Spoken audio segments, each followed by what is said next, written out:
আজকে বলবো ঠিক কেমন ছেলেকে বিয়ে করা উচিত। ঠিক কেমন ছেলেকে বিয়ে করলে তুমি লাইফে সুখী হতে পারবে।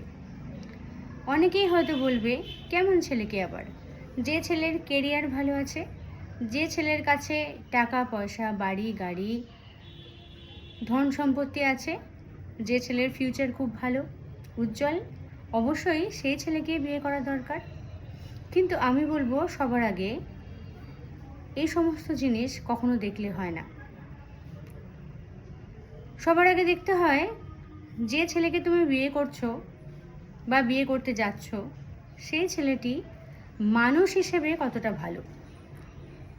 কারণ একটা ছেলে যদি মানুষ হিসেবে ভালো না হয়, তুমি তার সাথে সুখী জীবন কখনোই কাটাতে পারবে না। এটা প্রথমে দেখতে হবে। দেখো, টাকা পয়সা কম থাকলেও তুমি তার সাথে সারাটা লাইফ ভালো থাকতে পারবে যদি সেই ছেলে মানুষ হিসেবে ভালো হয়। যে ছেলের চিন্তা ভাবনা ভালো, মন মানসিকতা ভালো, সেই ছেলেকেই বিয়ে করা দরকার। একটা ছেলের কাছে যতই টাকা পয়সা, ধন সম্পত্তি, বাড়ি গাড়ি থাক, সে যদি মানুষ হিসেবে ভালো না হয়, তার চিন্তাধারা যদি ভালো না হয়, তুমি তার সাথে কখনো সুখী থাকতে পারবে না। যতই সে বড়লোক হোক, যতই সে নামি দামি হোক, তুমি গুমড়ে গুমড়ে মরবে। তুমি সারাটা লাইফ তার সাথে অসুখী থাকবে। তাই সেই ছেলেকে বিয়ে করা দরকার যে ছেলে মানুষ হিসেবে ভালো, যে ছেলের মন মানসিকতা ভালো, চিন্তা ভাবনা ভালো। ঠিক বললাম তো? 2 হচ্ছে যে ছেলের চরিত্র ভালো, যার চারিত্রিক বৈশিষ্ট্য ভালো, সেই ছেলেকেই অবশ্যই বিয়ে করা দরকার।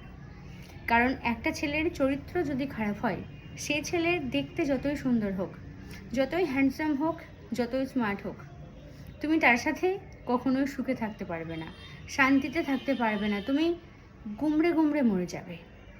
তাই ছেলে হোক কিংবা মেয়ে হোক, চরিত্রটা ভালো হওয়াটা ভীষণভাবে ইম্পর্ট্যান্ট। তাই তো? ঠিক বললাম তো? কমেন্ট করে অবশ্যই কিন্তু জানাবে। আচ্ছা, 3 হচ্ছে সেই ছেলেকে বিয়ে করা দরকার যে ছেলে কখনো খারাপ নেশা করবে না। মানে এই মদ, বিড়ি, গুটকা এই ধরনের জিনিসপত্র খাবে না আর কি। কারণ যে ছেলে বাজে নেশা করে, সে ছেলে প্রথমত তার হেলথ খারাপ করবে। 2 হচ্ছে তার আর্থিক অবস্থাটাও খারাপ হবে। সে মাসে যত টাকা ইনকাম করবে ওই খারাপ নেশাতেই তো উড়িয়ে দেবে। তার হেলথটাও খারাপ হবে দিন দিন। তাহলে যে ছেলে খারাপ নেশা করে তাকে কখনো বিয়ে করতে নেই। তোমার জীবনটা তো খারাপই হয়ে যাবে। তার হেলথটাও খারাপ হবে, তোমাদের দুজনের লাইফটাও খারাপ হবে। তাই মনে রাখবে, এই 3 ধরনের যে নেশা করে, এই 3 ধরনের বৈশিষ্ট্য যার মধ্যে আছে, সেই ছেলেকে কখনো বিয়ে করবে না।